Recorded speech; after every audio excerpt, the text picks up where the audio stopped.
today is a monumental document in more ways than one. But it is a very, very important piece of America's history, and it will shape America's future in ways that will make us a more honorable, more successful, and more ethical country. What this committee learned, I would like to review today with a little more detail than Dr. Faden said, because I think it must be engraved on our national memory. Thousands of government-sponsored experiments did take place at hospitals, universities, and military bases around our nation. The goal was to understand the effects of radiation exposure on the human body. While most of the tests were ethical by any standards, some were unethical, not only by today's standards, but by the standards of the time in which they were conducted. They failed both the test of our national values and the test of humanity. Informed consent means your doctor tells you the risk of the treatment you are about to undergo. In too many cases, informed consent was withheld. Americans were kept in the dark about the effects of what was being done to them. The deception extended beyond the test subjects themselves to encompass their families and the American people as a whole. For these experiments were kept secret, and they were shrouded not for a compelling reason of national security, but for the simple fear of embarrassment, and that was wrong. So today, on behalf of another generation of American leaders and another generation of American citizens, the United States of America offers a sincere apology to those of our citizens who were subjected to these experiments, to their families, and to their communities. When the government does wrong, we have a moral responsibility to admit it. The duty we owe to one another to tell the truth and to protect our fellow citizens from excesses like these is one we can never walk away from. Our government failed in that duty, and it offers an apology to the survivors and their families, and to all the American people who must be able to rely upon the United States to keep its word, to tell the truth, and to do the right thing. Make no mistake, as the committee report says, there are circumstances where compensation is appropriate as a matter of ethics and principle. I am committed to seeing to it that the United States of America lives up to its responsibility. Our greatness is measured not only in how we so frequently do right, but also how we act when we know we've done the wrong thing, how we confront our mistakes, make our apologies, and take action. That's why this morning I signed an executive order instructing every arm and agency of our government that conducts, supports, or regulates research involving human beings to review immediately. And welcome back to the Dark Outpost, an excursion of the darkest outposts of the human mind and beyond. Penny L.A. Shepherd and David Zublik with you Wednesday, December 28th, 2022. And let's turn it over to our great executive producer and co-host Penny L.A. Shepherd for some news headlines, and then our next guest, T.A. Powell. Penny? I'd actually like to introduce TA, and I sent you some of the introduction just in case Elsa starts howling again. Alrighty. So, 1 second. Alrighty. Okay, T.A. Powell is a successful playwright through Howard Publishing, LLC. She actually has her own publishing company as well, I believe, and is the artistic and managing director of a theater in North Georgia. An avid participant within the field of performing arts, T.A. Powell finds her job a natural extension of her artistic capability. Fascinated by the lure of unsolved cases, she prefers to write historical fiction pieces, finding it more palatable format when dealing with sensitive information. Time and distance from a crime allows her characters the opportunity to separate fact from collective truth and place them both equally under the microscope of objectivity.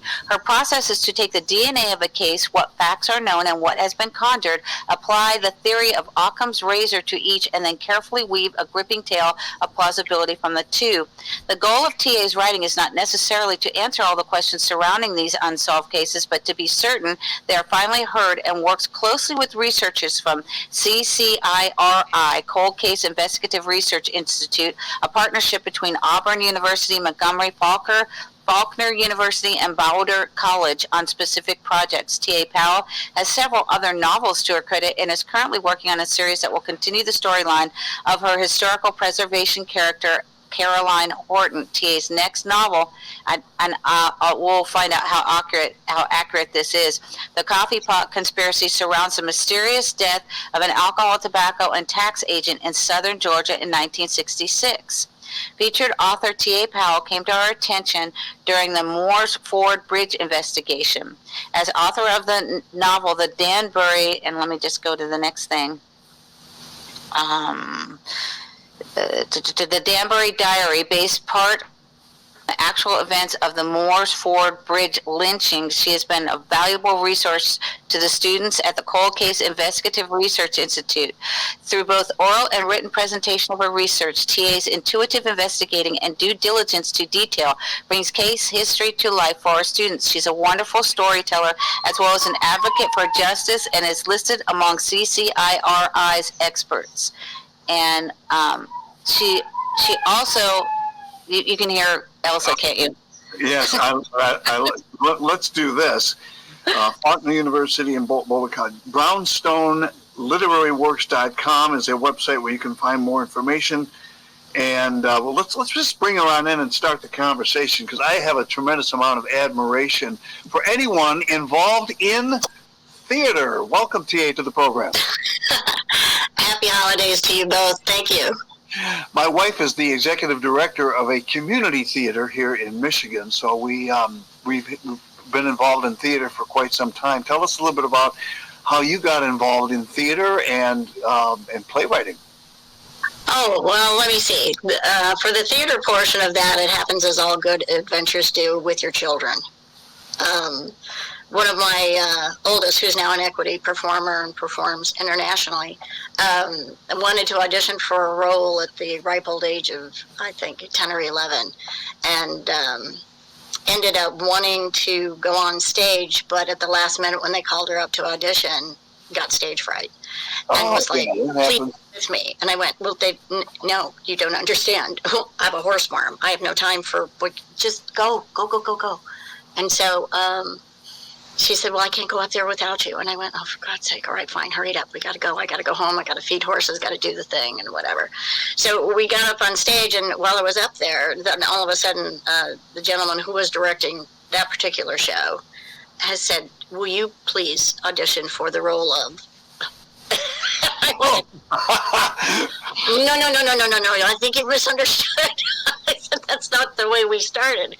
And so he said, could you just, so we can get a good read through. So I went ahead and I did it. Well, anyway, long story short, I was cast in the role of Mrs. Darling. My daughter did get a role that she wanted and everything. And so it just kind of progressed from being part of their experience on stage to seeing what plays were selected. And then it was kind of like, it was another small community theater that was doing this. And so one day one of my kids said, well, Mom, you could write something funnier than that. And I went, oh, yes, but that would be in between shovels of horse poo. And so, but eventually I just went ahead and just on a whim, I did that. And then 9 plays later, I was picked up by a publisher and was given a contract carte blanche for any finished product that I had. And then that translated later on into not only taking care of stage and whatever and doing all the things that when you're involved with community theater. It's everything from cleaning a toilet to making plays, to whatever. And then ultimately I ended up in working with the theater that I work with now, which serves not only a county-wide but an actual regional.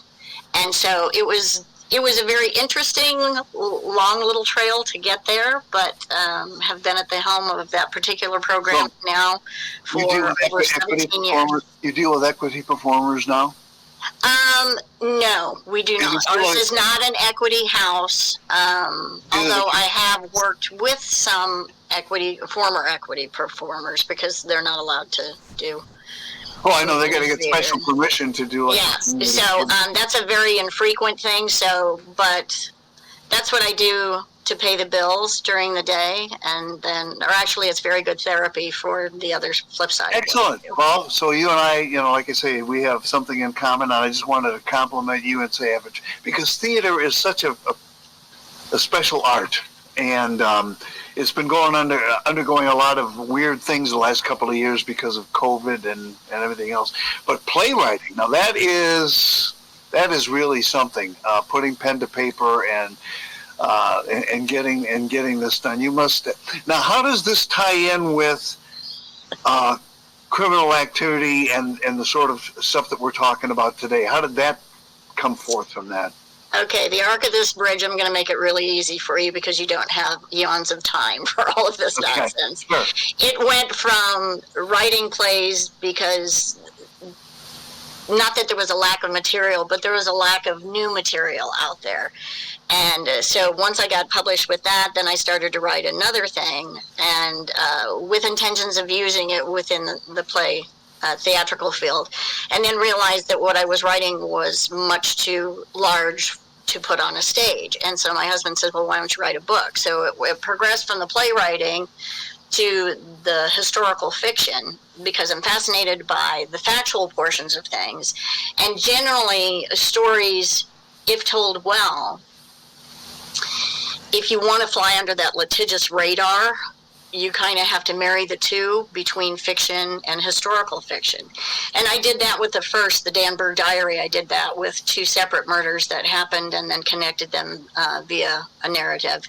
And it was very successful and very gripping. But it was one day, and I was telling this to Penny the other day, I was at a book signing, and suddenly a woman said to me, she said, well, so which part was the real part and which part was, just the made up stuff?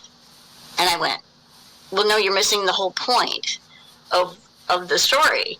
The story was to present you with these cases and these tragedies within these individual lives and everything. And this particular book, the Danburg Diary, was about a very historic, it was tagged as the last mass lynching in America, where African Americans were murdered in broad daylight at the Walton and Oconee County lines in the state of Georgia.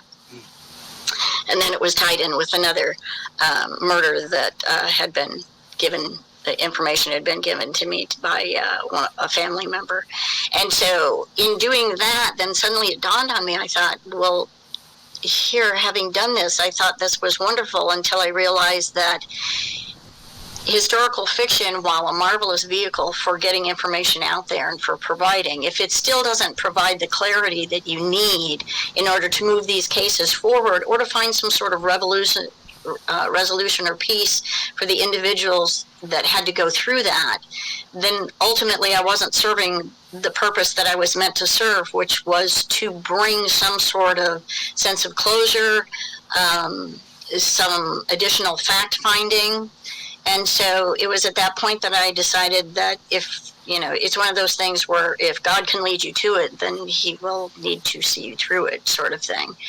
And so I decided at that point that I would leave the historical aside for maybe more fanciful kind of forays into the literary world. And I decided to, at that point, I went back to school to study investigative forensics. And I decided if I was going to talk the talk, I better be able to walk the walk, kind of thing.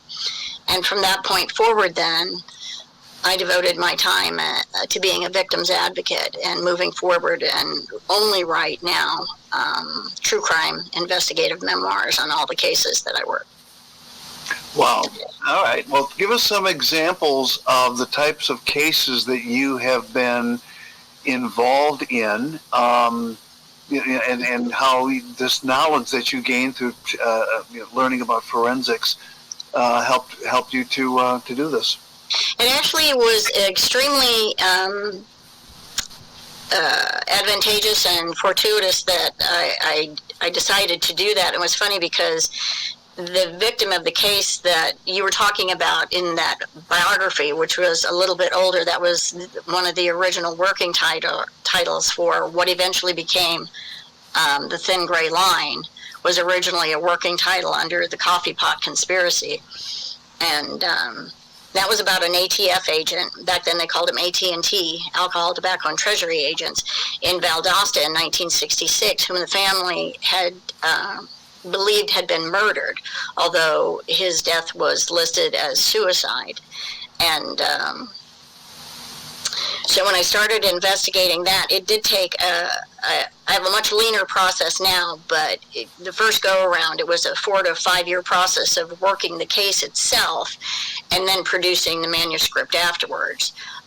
Since then, I've learned that it's better just to go ahead and produce as you're going, because very often within just that mindset, that kind of flow of conscious or whatever, as you're writing, you tend to channel information or receive other information. And I don't know if Penny shared this with you. I also am a psychic medium detective.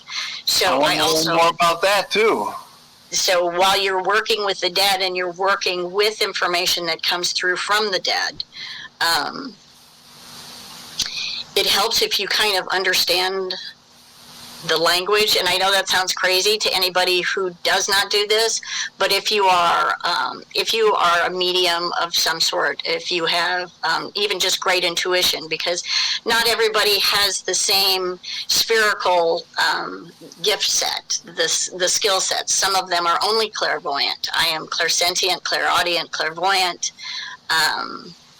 and I also have a background, very interested in numerology, so the manner in which the information comes to me in various ways.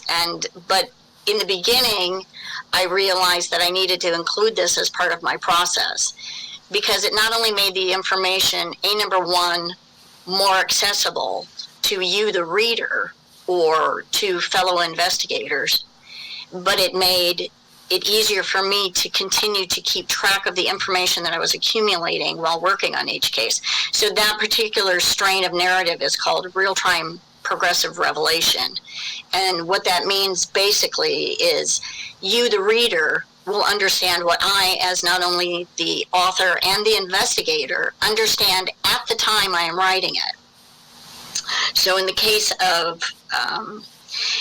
the first book, The Thin Gray Line, which was about that ATF agent in 1966, eventually I was able to prove, not only through ballistics and question documents, that he had been murdered by local, state, and federal agency members, as opposed to having committed suicide. And that was wonderful, because I was able to work not only with statewide agency representatives from GBI, FBI, and ATF, but also I ended up working with ATF in Washington, D.C., which was marvelous, because Washington, D.C., ATF as a whole, as an agency, which is now called ATF&E, they don't have a cold case department. And so, seeing as this was so distant and so many of the individuals had passed that were eventually found to have been involved, it was really just shy of a miracle that they were interested in even entertaining some of the information. But I was able to produce a final report which showed that there had been a second page removed during a process somewhere. I have a good idea, but I also don't want to spoil the book for people who may want to go out and get it. Sure. But that a document had been removed either prior to or at the state crime lab. And that second page, I discovered from an original set of documents, I discovered that during that, when a bullet is fired through any weapon, be it rifle, pistol, whatever, it has specific ballistics. In other words, it has a specific signature, and that signature will carry on the casing. It will imprint upon the casing what happens in the barrel, inside the barrel of either the rifle, the pistol, etc. So those are called lands and grooves, and they're kind of like fingerprints in that each weapon will have its own individual markings because of the way in which it was manufactured, etc. So they're very much like fingerprints, and those get carried embedded onto the bullet casings. And so what I discovered was one set had left-hand grooves, twists, and then the other was a right hand. So that showed you that ballistic-wise, you were not talking about two bullets that were fired into the victim from the same weapon. There was actually two separate guns that happened. Oh. And without wanting to get too terribly graphic, shot at close range, both of these. One of them, one went from here and then lodged in the temporal lobe, and then from this, and the odd thing about it was, having reviewed some of the crime scene photos, that the skull had been broken, but not the skin. And you would think, how is that even possible that a weapon fired that close would do that, but not break through? Yeah. Okay. Well, doing enough research and going back through the widow's diary and everything, she had recorded everything that she could possibly remember, which was an extremely helpful piece of evidence as well, was that the day just before this happened, or 2 days just before, this particular agent, every once in a while, even like for sheriff's departments and stuff, you have to go and qualify with your weapons. And he had gone to qualify with his weapons. And what they do is, when they do that for target practice, they use what's called wad cutters, which slows the bullet down so you can see exactly where the trajectory of your bullet and where it's gone through once it hits its target. And one of those weapons fired had to have had a wad cutter on it, because otherwise it would have permeated not only skull, but also the skin. And so that was a clue. But so research is imperative, knowledge, being able to apply the information that you have and see what's applicable to the situation. So forensically, it was not only the question documents of documents having been forged, but also the removal of certain documents, and then of course witness statements, etc. And then, as I stated before, there was information that came through from the victim himself. Now, yes, one could take umbrage and say, is that admissible in a court of law? Well, no, but that's not the necessary requirement that I have for that information. My requirement, or my needs, are that the information that is provided through the dead, or through even a live witness, is exactly the same. Is the information provided will lead me to information that is critical, physical, or circumstantial, and that will be used in a court of law. And so it's not the do-all, end-all. It's not like you can simply, you can't do that thing where you just walk into a court of law and you go, oh, by the way, the man in the corner wearing the purple carnation and the gray tennis shoes, he did it. No. That may, spirit may give information that leads you to someone who may fit that description, and then of course, but you have to use all of the peripheral and spherical knowledge that you have surrounding the rest of the case and all the other evidence that's presented, and you have to be able to put that together in a final report, and so that linearly you can put together the pieces and connect all the dots for everybody else who doesn't have the same kind of, I guess you would say, information highway that some individuals, yes, yes, it's a little outside the norm for some people, but it's very much within the norm for a lot of these cases, and a lot of police departments and law enforcement agencies do use the help of outside individuals such as myself, in order to help fill in these other little building blocks that they need in order to take that information and then go seek other information, what it can lead to, so that you can piecemeal everything together and then be able to present a very cohesive and factual based and evidence based, either patterned evidence or in the case of that particular case, I was able to prove that there were missing documents that proved that he was murdered by somebody else. And then I was able to build further on that, pointing to other individuals who were involved with his murder that night. So, TA, I would like to, I'm muting myself because I have a new puppy that's howling, literally. I have two that if you hear them sing in tandem in the background, we would put them together in a little group. And So I wanted to let people know how incredibly detailed you are. And Lords of the Harvest, I'm looking through and I'd like to read a little bit from your prologue. You have chapter 161. That's your final chapter with an epilogue. So this is not a willy-nilly kind of, woohoo thing. This is extremely intensive research. And Lords of the Harvest is, we had spoken a little bit about it, and I'm going to read from your prologue. The beginning of wisdom is this: get wisdom. Though it cost you all you have, get understanding. Proverbs 4:7. While it's not my intention to begin this book with a riddle for levity's sake, it is my intention to ask you to use your intellect from page 1. You see, some murders are prompted by basic emotions that render a killer's motivation most obvious. Other murders are committed out of a need to serve a higher purpose, such as personal or ideological loyalty and or religious martyrdom.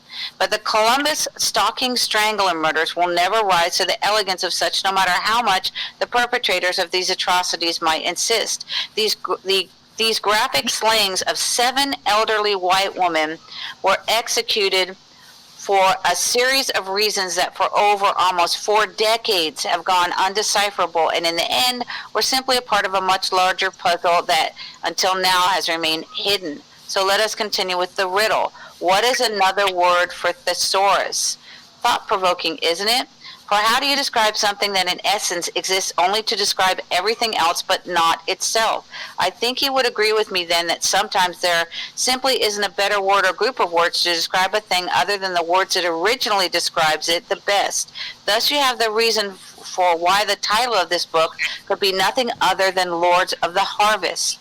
The word harvest is defined as the process of gathering mature crops from the fields to be used for provisions at a later time. In like token, reaping is the cutting of mature grains or produce for harvest, typically using a scythe, sickle, or reaper. For purposes of proficiency, we'll begin this story with my introduction to the murders in Columbus, Georgia in 1977, where the word harvest took on another meaning. And the tools that were used to harvest these matured victims will not only shock you, but lead you to other horrors once shrouded in mystery and considered as standalone or disconnected serial murders until my discovery of the key that unlocks them all. But to understand everything, you must first read everything. For it is only in reading the totality of this book that the true understanding of the key and its power can be found. Wow, that's pretty powerful. How did you, can I ask, when did you first discover you had these abilities, these psychic abilities?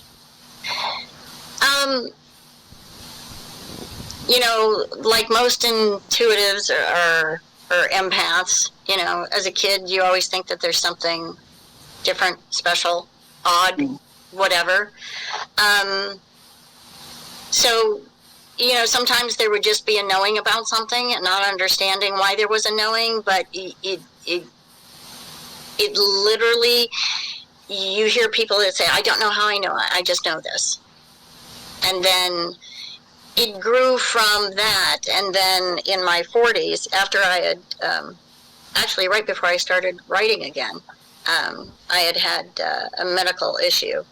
And in my conversation, when I was talking with Penny the other day, I was telling her that something, I believe, like something happened under the knife, so to speak, where when I was done and I came out of recovery, I had this great sense that I needed to go back and I needed to start honing my skills and whatever. And so opportunities presented themselves, and so you were simply led. And I'm not going to say the path was easy. It wasn't. I mean, obviously, playwriting is 360 degrees from this other, but it works out that the source is extremely kind, because he provides not only a way to satisfy something that is intellectually stimulating, challenging, that hits all of your supreme interest and your geeks, so to speak, the things that you have a love for, a passion for. And it was odd because I remember sitting there one day and I thought, well, what the heck? You feel called to serve, and yet you look at yourself. And I remember, because I literally made a fleece with God about this, and I'm notorious for doing that. I'm sure he gets extremely entertained by me. I'm like catnip. He just says, throw this at her and today, and let's see what the heck she does with it. Yeah. But I had remember at one point, after the writing and not getting responses and not getting any kind of positive feedback other than, that I decided to write. I decided to pull a T.S. Eliot and write strictly under my initials. Initially, that was because I was tired of the Dear Mrs. Powell, thank you so much for your subscription, blah, blah, blah. And I thought, well, hell, they didn't even wrinkle the damn page. And so after a while, I thought, could it be that in the 21st century, we're still looking at, jockey shorts versus brassieres? And so I thought, you know what, I'm going to send the exact same package out to somebody that's a little less geographically biased, as I say, for the theater, because apparently, there's a lot of, and you'll understand this being in the theater, if you don't reside inside New York or Chicago, they somehow apparently think that only those are the meccas for talent, which of course is a fallacy, because, talent is wherever God finds you. Exactly. And so I sent off the exact same things, and immediately was picked up, like we would like all of your finished work. So, but the interesting thing about what happens with this now, with the true crime, is it takes a love of science, a love of law, a love of Egyptology, a love of theosophy, a love of even the tarot, the great mysteries, secret societies, this, that, forensics, all of those things combined together, and you think, where can I place all of that and serve a higher purpose? And remarkably, when I was talking to Penny the other day, and we were talking about Lords of the Harvest, it moved on from these Columbus stocking stranglings into other serial killings that I found pattern behavior that presented itself through information and other evidence. And there were connections to the Zodiac kills. And you will find this of particular interest, David, especially having your background and your wife's, and that we were discussing the other day about the Paul Stein murder from the Zodiac. Mm-hmm. Well, the Zodiac, as in Zodiacs, because there was more than one individual that participated in that series of killings throughout the decades. His particular murder was committed right there in the theater district at Cherry Street in Washington. Right. Okay, so you look at that and you go, you have to understand, and when you start having to think, you have to crawl inside as much as you possibly can, which is difficult, because if your psyche is normal, it's hard to think sociopathically. However, there are things that are triggers, or there are things that are identifiers that you immediately will see as stepping stones and roadmaps. So I went theater. All right, so this is Source asking me to use there has to be something in here that begs of me to use my background within the theater to help look at this from a different perspective, one that an average, let's say, law enforcement agent would not have. And God bless them, because nobody needs to live inside my head, and other than me, And so I was looking at this, but I was looking at it from a perspective as a director. And I went, okay, so this happens in the theater district. Well, nobody goes to the theater district, whether it's Boston or New York or any place else. Nobody does that without some interest, right? Right. So it happens that the particular theater right there on the corner was in rehearsal for the Mikado. Now, okay.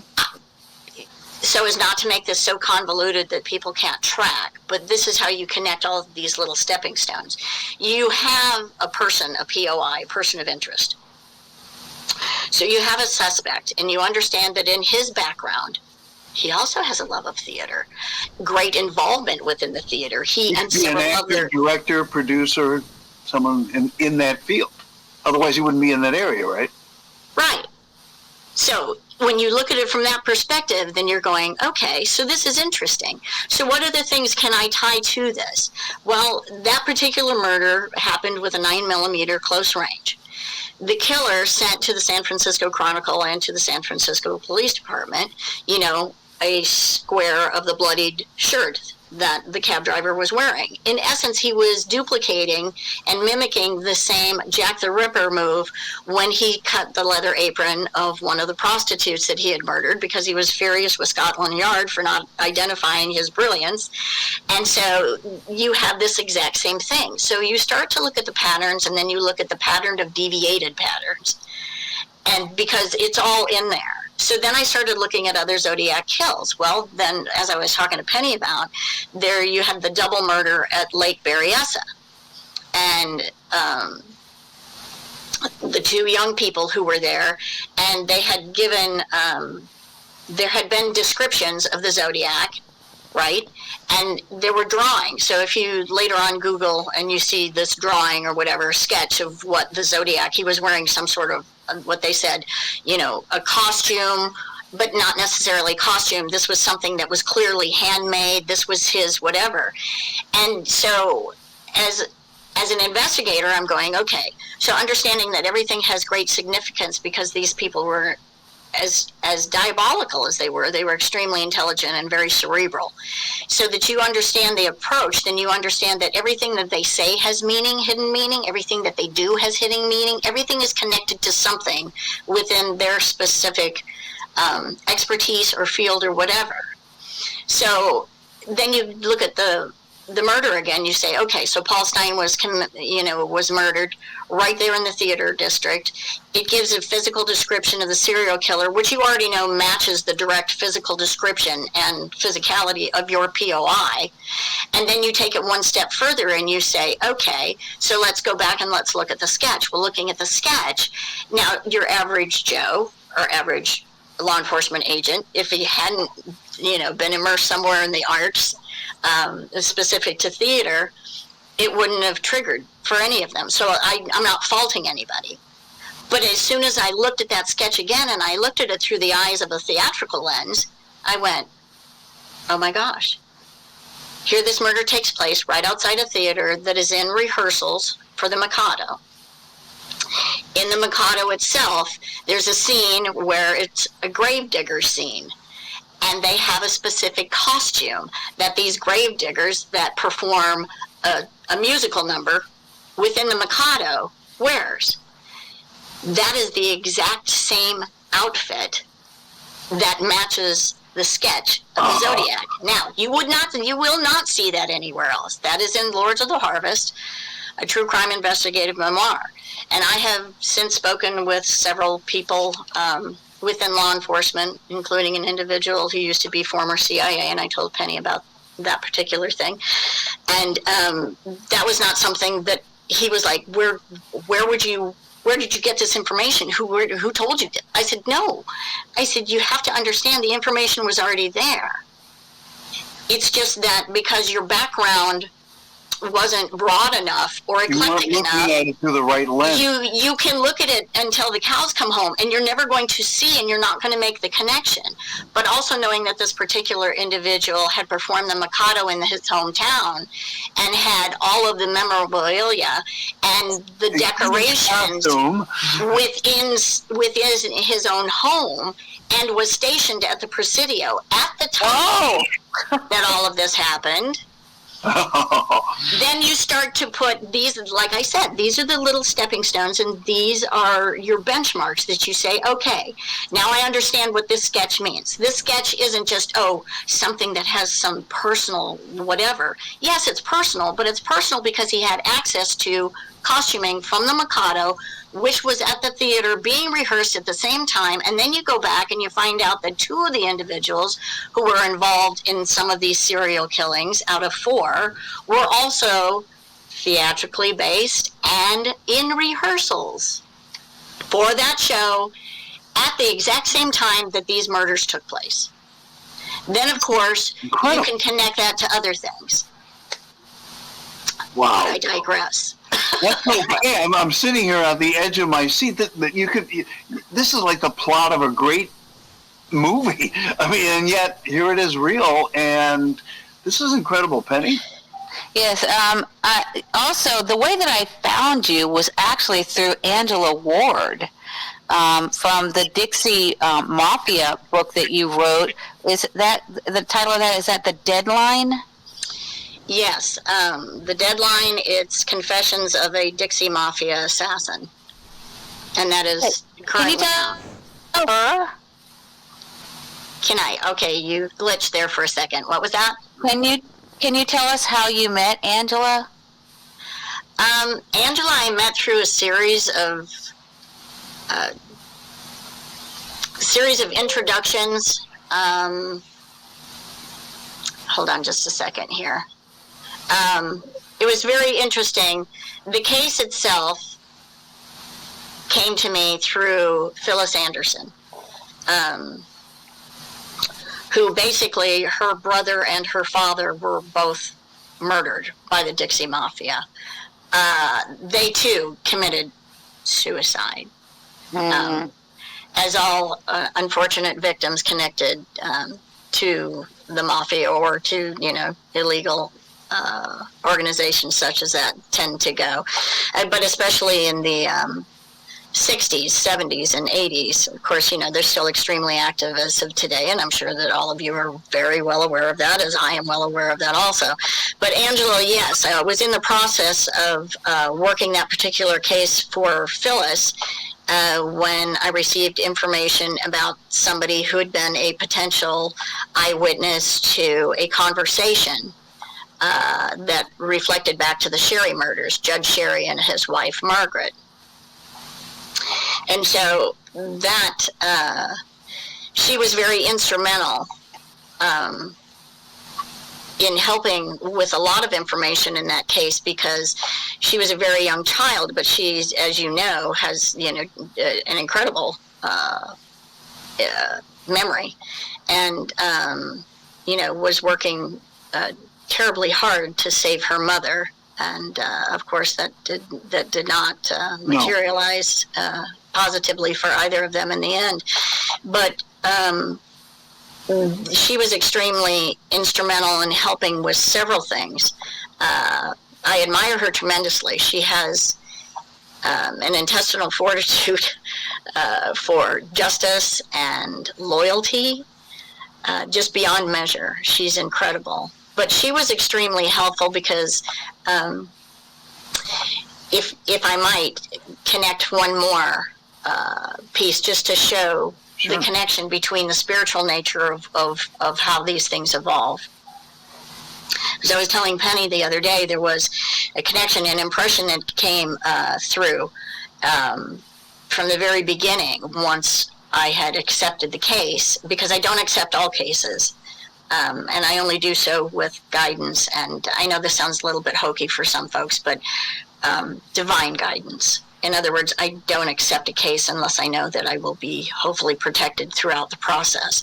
Because the whole point of doing this is to receive not necessarily closure, because there's no closure with grief. It's just a transmutation of grief to something that becomes more palatable, that you cannot necessarily live with, but you try to understand. And I always caution any individual who comes to me with a case that they need to understand that sometimes getting their answers brings them less peace. Yes. And that's hard for somebody to hear, but knowing something doesn't make something less painful. It also doesn't necessarily get you into a court of law, which is extremely sad. But in these days and times, it's not necessarily, even if you have all the critical physical evidence that you could possibly amass, and trust me, that book is slammed with everything. But here's an interesting thing. The thing that connects to Angela strongly is that one of the individuals that came through, someone who had passed over, came through from the very beginning. And as I was telling Peggy, they were, very pretty young blonde, gorgeous, bleach blonde, beautiful red lipstick, standing outside a building which there were no earmarks per se, but you had the innate sense that this was a movie house. And she was wearing a bleached fur rabbit coat like they wore back then. And she was smiling. And the impression was that I needed to find her, that I should come and I should find her. And that was odd, because you're thinking, why would I need to find you? This sense, but there was this just overwhelming sense of being lost. And so I thought, okay. And so the name had been given, the information had been given a nickname of Calamity Jane. Well, Calamity Jane, obviously everybody goes, oh, well, bad things always happen around this person. Well, yes, and in fact they did, consistently. And, murder after murder after murder. And so, but I had no knowledge of who this person really was. I had a physical impression of who this person was. I had, this vague background of whatever. And so I started digging in and tried to connect with as many people as I possibly could, asking, who is Calamity Jane? Who is Calamity? And then finally I hit upon people who laughed and said, how do you know? And I said, just talk to me about Calamity Jane. Why, who is it that this person was? Well, there's, an entire series of events that had to take place in order to figure out who this person was. Because the impression came through that not only the original impression that I just gave you, but then there was another impression of people out there in the nighttime with mallets and hammers and destroying this person's gravestone, this grave marker. So then, of course, you go through the typical research, and you go through and you look for newspaper articles, et cetera, et cetera, et cetera. And so I found articles that referenced gravestones being damaged, but they kept referring to names that were like back in the 1800s. And I'm going, no, that's not my girl. Nobody, my girl is like a 1968 kind of hanging out, doing the bleached fur rabbit coat that every high school, coquette used to wear, thinking that they were like, super cool, and, but it was fake and it was cheesy, but, it was the thing. And so I kept going, no, that can't be her. And yet I was still continually drawn to that until I found somebody who ended up being related to one of the victims, who then said, oh, yeah, that little bitch, yeah, I remember her. She got exactly what was coming to her. And I was like, okay. So let's, why did she get, and whatever. And then I said, do you understand, tombstones, people beating them, whatever. And she said, yeah. And so this was an older woman, and she had given me some other pointers and some other information. And one night I was talking, I had talked to several people, and I had gotten some information from somebody else who was doing some investigation and had connections with somebody else. And they were able to link me up with a potential name for this individual, but when you went to look for this individual, you couldn't find them. And then later on found out that Angela's mother was saying yes, because she had several different friends that either went missing or she had witnessed their murders or whatever, because anybody who was connected with the mafia, if you spoke or if they thought you were going to speak. And so there were several of them that were given, but only one of them matched something close to this person.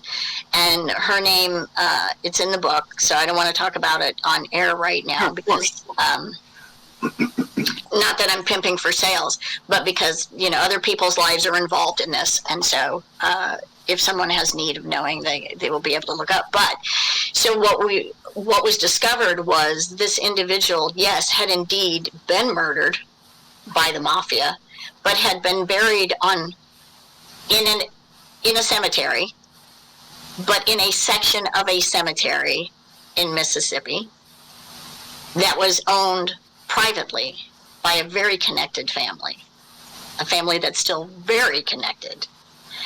And so the gravestone was obliterated. Now, can you go into that property and exhume the body so that you can confirm? No, because legally you don't. If they don't allow you access, you can't exhume a body there. But with all the peripheral information and everything, we were able to identify who Calamity Jane was. And only when that body would be, if they would be forced, or because they certainly aren't going to do it voluntarily, we would be able to have the body exhumed and prove that she was strangled.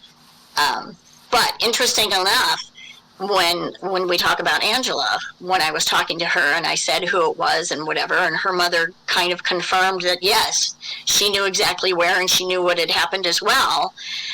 You know, this is like 1 o'clock in the morning, my time zone, and Angela's like, well, I'm getting the flashlight and it's raining like hell, but I'm going. And I'm going where? Where are you going? What are you doing? She said, just stay on the phone with me. I was like, what are you doing? Where are you going? She got on her bike and she rode right to that cemetery and was in there in the dead of night, flashlight on, searching for the area so that she could get it confirmed for me. Wow. And I was like, dear God, woman. I said, you're going to get us both killed. Yeah. But she's a remarkable human being.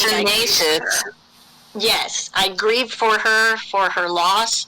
We did do as much as, I know that I did as much, and so did other people, did as much as we possibly could to try and secure her mother's release from a conservatorship that unfortunately was exceptionally abusive, not just for months, but for decades. Do you think that her mother, she had talked about her mother being drugged when she was trying to disclose some things, thrown in a crazy house? Do you think that her mother MK Ultra'd? Yes, there seemed to have been, when there were certain things that both of them unfortunately experienced that were very much identifiers, traditional identifiers. And of course, you and I discussed that the other day. There's certain things that happened to both of them.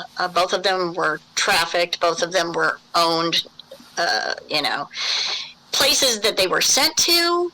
All of these things present patterns of, unfortunately, recognizable patterns to people who are in the know of, where someone is trafficked, because not everybody is trafficked in the same fashion and of course, MK Ultra, while everybody thinks it's the cute little series of Stranger Things or whatever, is very real. And when I was talking to Penny the other day, I was telling her that 2 of the 4 individuals that are POIs in the Lords of the High Harvest, the book she was referring to, were part of the original Artichoke program. I mean, you had one that was involved with the Army Chemical Corps of Engineers, so anybody who's truly interested in the real origins needs to watch the Wormwood documentary about Dr. Frank Olson. Yeah. And then move forward.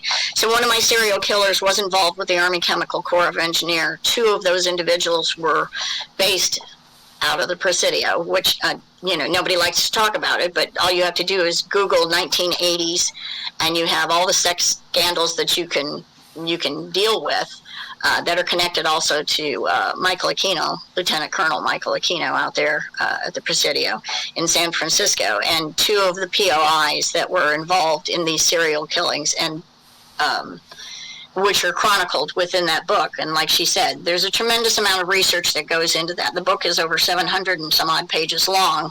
The bibliography alone is like 14 to 18 pages or something at 8-point font. I mean, so I document beyond what is necessary even for attorneys, simply because there's always somebody who goes, oh yeah, well, that's a coincidence. Well, no, you know what, like Rudy Giuliani says, coincidence after coincidence after coincidence is no longer a coincidence. Yeah, I don't actually even use that word. It's omitted from my vocabulary. TA, we're running out of time. I'm going to ask you, would you like to come back? Because we would love to have you come back. Oh, that is very sweet of you. If you found this to be of service or entertaining at some level, I would be honored. This was an absolute wonderful hour. Yes. We'd love to have you back. Well, that would be fine with me. Like I said, I told Penny the other day, I do not charge for my services. This is all for the victims, for the families of the victims, and for all of them. So each of the cases that in the books, if they go on Amazon, because you can't just buy them through a store. Most people can ask, where can we get your books? You can, they are on Amazon. They're under T.A. Powell, True Crime. I also have a podcast, www.dialoguewiththedead.com, where I read excerpts from some of the books. The books themselves, I'm not going to lie, it is heady reading. You have to pay attention because this isn't fiction. These are people's lives. These are people's horrors. This is real evidence, physical, critical, things that lawyers can and could walk into a court of law with, and yet they aren't. And like I always like to say, it's in the questions that don't get asked that you find the greatest answers. Why aren't lawyers walking into courts of law for these cases? And that's because many of the people involved, or many of the agencies involved, are still very active within those cases or those legacies, let's say. And so I would be honored. How can people get in touch with you? Can they? The Dialogue with the Dead has a website of its own. So they can reach me through the contacts that's provided there on that website. Like I said before, but I will say it again, I also don't accept every case that's brought to me. People do need to understand that. There have been some cases that have been brought to me that have broken my heart, and yet the individuals, the victims from the other side, it's not that they are not willing, it's that their intent is that knowledge of what happened to them may bring greater harm to those questioning. And so sometimes, unfortunately, that's the only message I can share with someone, is that, you know, your loved one says, no, this is where whatever this is needs to end, because it will bring you nothing and the higher purpose will not be served with your knowledge, and it may place you in danger. So lots of times, unfortunately, I have to walk away from cases, and I only go where I am guided to go. So, but anybody who has any information, I learned a tremendous amount talking with you the other day that confirmed some other things. So it was very wonderful. So thank you for some of those supportive mechanisms. Thank you. I think you're an extremely important person. And like we both discussed, there are no coincidences. So we are, you know, now intertwined in each other's lives. God help us both. Right? For as long as we're on this planet, we're going to be in touch with one another.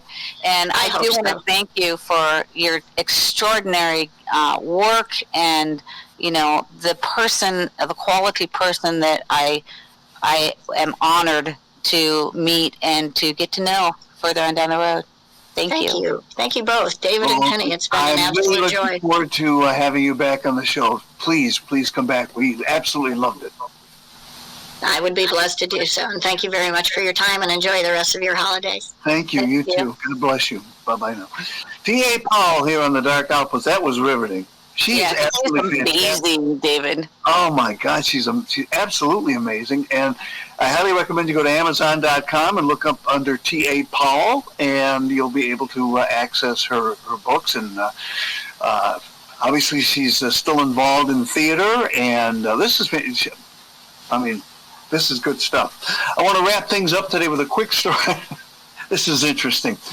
A prison guard in Alabama and his wife were arrested last Tuesday for smuggling contraband into a state prison. What did they smuggle? Hamburgers. Limestone Correctional Facility Officer John Chambers and his wife Sophia Chambers were charged with bringing in hamburgers in return for cash over a 5-month period between June and October. Folks, tell me he didn't smuggle them in the usual way. Ooh, I don't want to know. I heard, well, you know what I'm talking about, but no, actually, he's probably snuck them in through a paddy wagon. Think about that one for a while. Oh, that's hysterical. That is going to do it for this edition of the Dark Post. Penny and I will be back tomorrow. We'll see you then. God bless you. Have a wonderful rest of your day. We're out of time, so we're out of here. Zublik out. Shepherd out.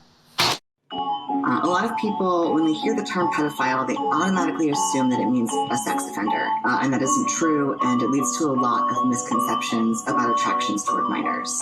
Oh man, y'all a pedophile. A little bit of money, you will sell it, y'all. Make the LGBTQ a bunch of pedophiles. You can see a dollar sign, cause y'all are pedophiles. Y'all are sick, y'all a bunch of pedophiles. A little bit of money, you will sell it, y'all. Make the LGBTQ a bunch of pedophiles. You can see a dollar sign, cause y'all are pedophiles. Y'all are sick, pedophiles, a bunch of pedophiles. Throw them in the fire with the flames. Line them up and let us take aim. How did we get to this place? When grooming kids or something you embrace, I got a gun and nickel something like the place. It's a crime now and it's time out for these men dressing in drag. Pull a 9 now, time to sign now, you gon' buy now with that flag. I say no to that rainbow, it's no bueno, you're fat. No halo, got the queso, cause you do it all for the pay. They ain't hiding now, they coming for the kids. They calling me a bigot, but y'all a bundle of twigs. You selling out the children, going to the highest bid. How much you getting paid from the rhinos and all the libs? Y'all might be handed over, I ain't wasting time in prayer. You send your kids to hell, you sick and you don't even care. Maybe we should stone you, get you in the city square. Call it street justice, think before you touch another hair. Oh man, y'all a pedophile. A little bit of money, you will sell it, y'all. Make the LGBTQ a bunch of pedophiles. You can see a dollar sign, cause y'all are pedophiles. Y'all are sick, y'all a bunch of pedophiles. A little bit of money, you will sell it, y'all. Make the LGBTQ a bunch of pedophiles. You can see a dollar sign, cause y'all are pedophiles. Y'all are sick, y'all a bunch of pedophiles. Running wild, I think they need to be stoned. They groom me as children in schools when they leaving their home. Y'all say live and let live, and the each is your own until they disguise it as gay when they creepy and grown. LGBTQ, let God burn them quickly. I said that's hate speech. That's why everyone's against me, and they looking for a villain. I'm so glad they picked me. I would say the F word, but they might suspend me. Fag, wait, that's a British cigarette. Pedophiles got certain tendencies, I mean no disrespect. Before you completely cancel me, please let me interject. Don't let distractions stop you from seeing what's the biggest threat. It's a slippery slope. Let them get married and bake their cake. Now it's let them date little kids if that's who they wanna date. Dancing naked in front of children's skirt. Hit the brakes, just wait. The unrepentant will all burn inside the lake. Man, y'all a pedophile. A little bit of money, you will sell it, y'all. Make the LGBTQ a bunch of pedophiles. You can see a dollar sign, cause y'all are pedophiles. Y'all are sick, y'all a bunch of pedophiles. A little bit of money, you will sell it, y'all. Make the LGBTQ a bunch of pedophiles. You can see a dollar sign, cause y'all are pedophiles. Y'all are sick, y'all a bunch of pedophiles. To be continued. I mean, we did pretty good this Abomination Month. But until next time, repent, for the kingdom of God is at hand.